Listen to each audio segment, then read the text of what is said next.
निर्धन व आर्थिक दुर्बल घटकातील रुग्णांसाठी सोलापूर शहर व जिल्ह्यातील 17 विविध धर्मादाय रुग्णालयात प्रत्येकी 10% याप्रमाणे 20% खाटा राखीव ठेवण्याचे आदेश जिल्हाधिकाऱ्यांनी दिले आहेत।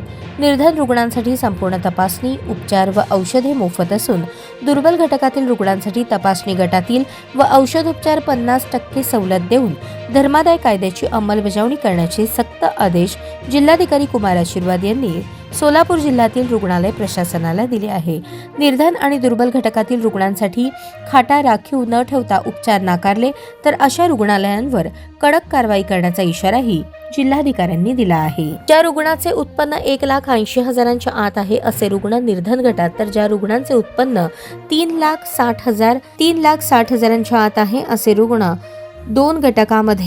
रुग्ण दुर्बल घटकामध्ये गणले जाणार आहेत। यासाठी रुग्णांनी उत्पन्नाच्या पुराव्यासाठी तहसीलदार यांचा उत्पन्नाचा दाखला किंवा पिवळे केशरी शिधापत्रिका यापैकी एक दस्तऐवज संबंधित धर्मादाय रुग्णालयात सादर करावे।